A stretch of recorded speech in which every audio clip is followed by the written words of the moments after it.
Olá pessoal, aqui quem fala é o professor e pesquisador Sérgio Henrique Souza Santos. Estamos mais uma vez reunidos para o nosso quadro Evangelho com Ciência e Espiritualidade, onde buscamos sempre trazer artigos científicos e conectar com os estudos do Evangelho do Mestre Jesus. Hoje nós vamos conversar um pouco sobre a importância do uso do nosso tempo e como ele pode funcionar como um portal para acessarmos a nossa luz. Para iniciarmos, façamos então a nossa prece de abertura.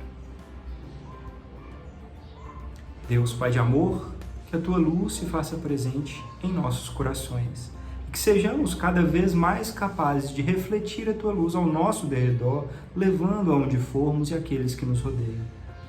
Apesar de nossa pequenez, que consigamos nos tornar gradativamente melhores instrumentos para o bem, para o amor e para cima. Ilumine e abençoe aqueles que mais sofrem. Que assim seja. Muito bem, para iniciarmos as reflexões de hoje, vamos ler o Evangelho de Jesus Cristo, segundo Mateus, comentado por Emmanuel, psicografado por Chico Xavier. E o tópico de hoje é Mateus, capítulo 7, versículo 13. Entrai pela porta estreita, porque larga é a porta e espaçoso o caminho que conduz à destruição, e muitos serão os que entram por ela. Muralha do tempo. Em nos referindo à semelhante afirmativa do Mestre, não nos esqueçamos de que toda porta constitui passagem incrustada em qualquer construção a separar dois lugares, facultando livre curso entre eles. Porta, deste modo, é uma peça arquitetônica encontradiça em paredes, muralhas e veículos, permitindo em todos os casos franco passadouro. E as portas referidas por Jesus, a que estruturas se entrosam? Sem dúvida, a porta estreita e a porta larga pertencem à muralha do tempo, situada à frente de todos nós. A porta estreita revela o acerto espiritual que nos permite marchar na senda evolutiva com o justo aproveitamento das horas. A porta larga nos expressa o desequilíbrio interior com que somos forçados à dor da reparação com lastimáveis perdas de tempo. Aquém da muralha, o passado e o presente. Além da muralha, o futuro e a eternidade. De cá, a sementeira do hoje. De lá, a colheita do amanhã. A travessia de uma das portas é a ação compulsória para todas as criaturas. Porta larga, estrada na ilusão, saída pelo reajuste. Porta estreita, saída do erro, entrada na renovação. O momento atual é de escolha da porta estreita ou larga. Os minutos apresentam valores particulares, conforme atravessamos a muralha pela porta do serviço e da dificuldade, ou através da porta dos caprichos enganadores. Examina, por tua vez, qual a passagem que eleges por teus atos comuns na existência que se desenrola momento a momento.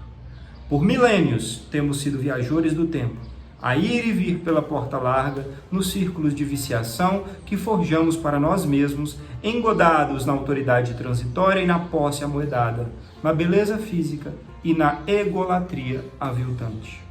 Renovemo-nos, pois, em Cristo, seguindo-o nas abençoadas lições da porta estreita.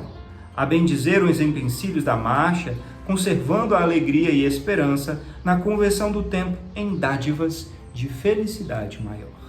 Que assim seja. Que lindo esse texto de Emmanuel. As muralhas do tempo.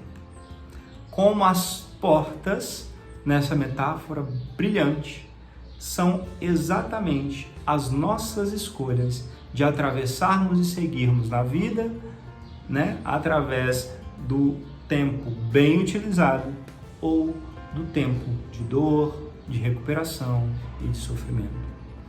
Quando Jesus nos fala da porta estreita, é estreita porque é difícil de passar, porque exige esforço para passar.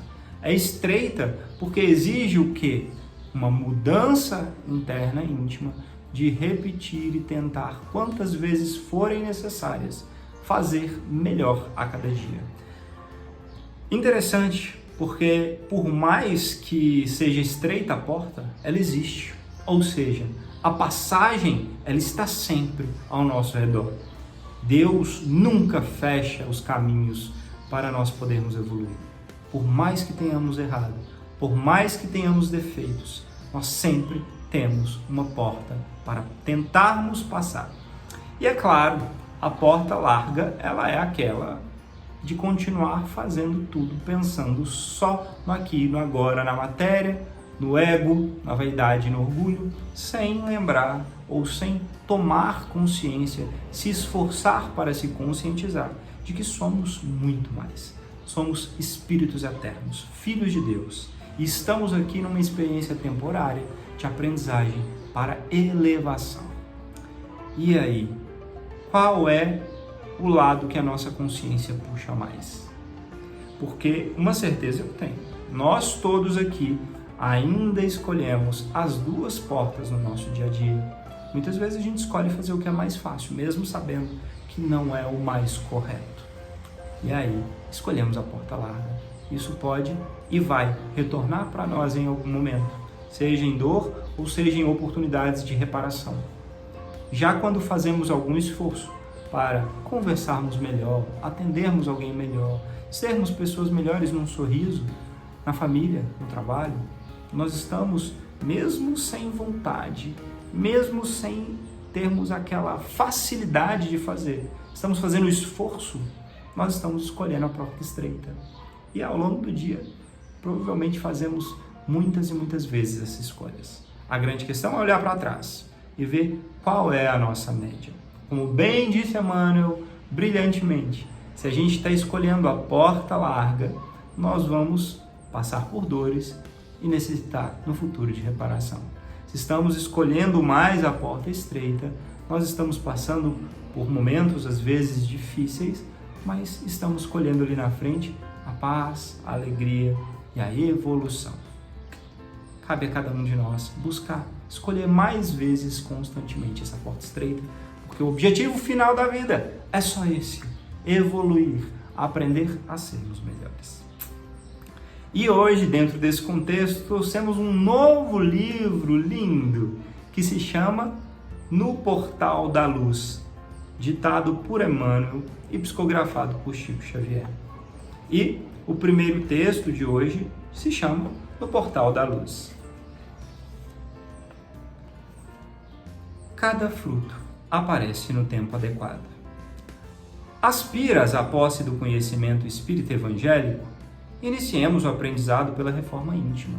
Disse Jesus: o reino de Deus está dentro de vós. Descobri-lo é estabelecer as vias de acesso para alcançá-lo e depende de nós.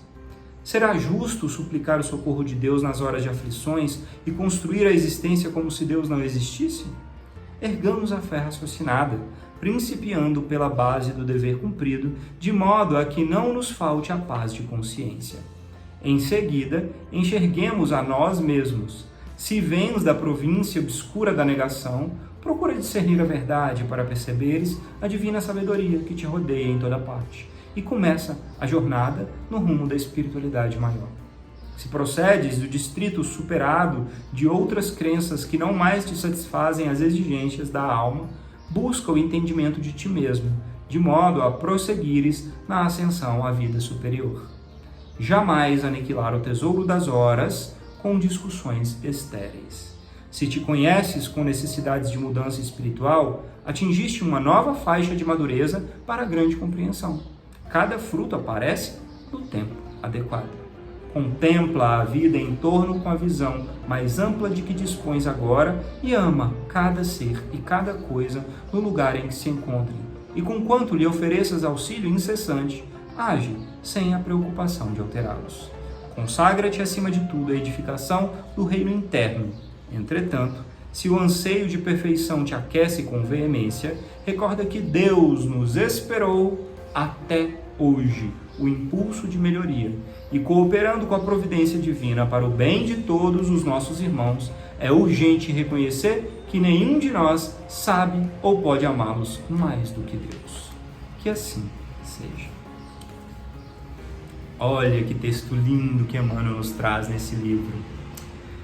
Emmanuel vem nos dizer que se nós, de fato, percebemos que a vida é muito mais do que a matéria, do que esse corpo, já sentimos vibrar em nós, a nossa alma, a presença de Deus e queremos mais paz, melhorar, crescer, evoluir de fato, nós temos que fazer esforço, como lemos no Evangelho.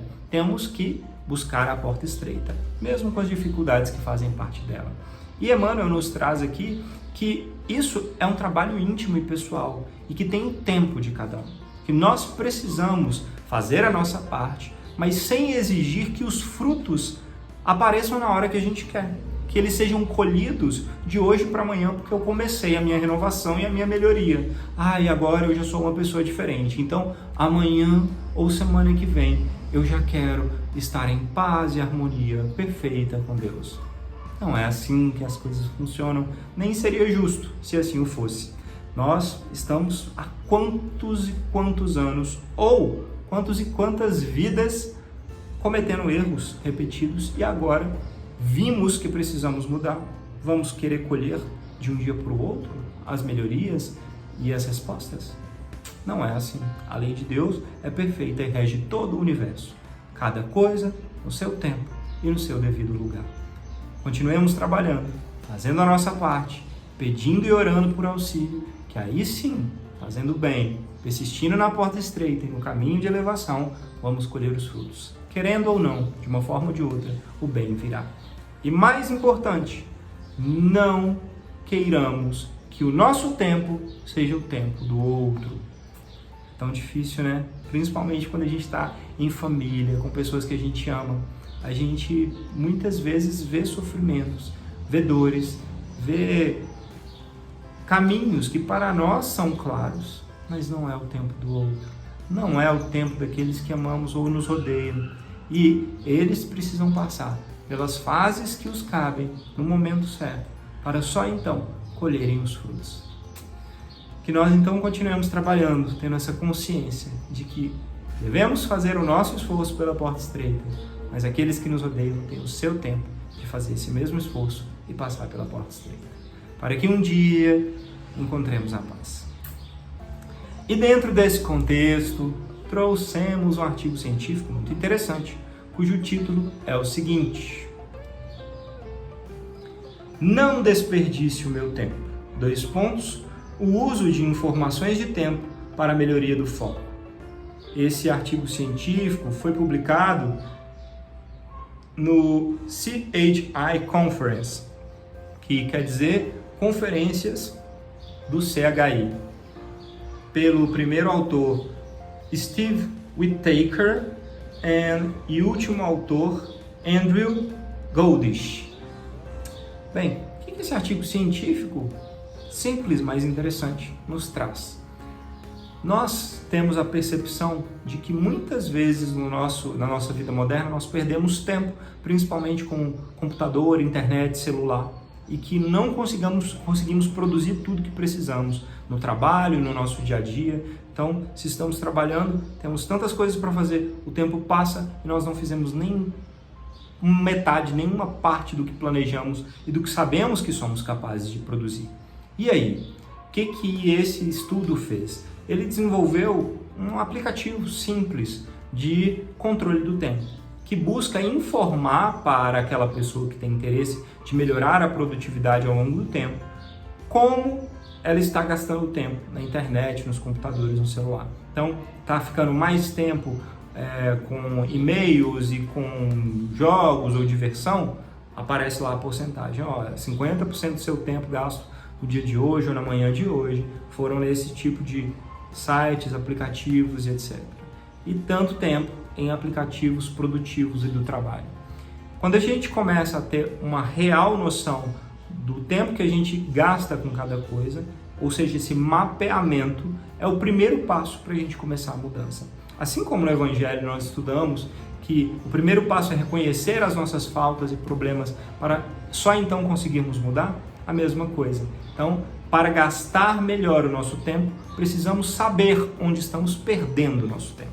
E é o que eles fazem. E aí eles trazem resultados mostrando o quanto pessoas que começaram a ter noção do tempo gasto com cada coisa melhoraram a produtividade, ficaram menos tempo com computador e celular, mas produzindo mais no trabalho, no que era produtivo para eles ao longo do dia.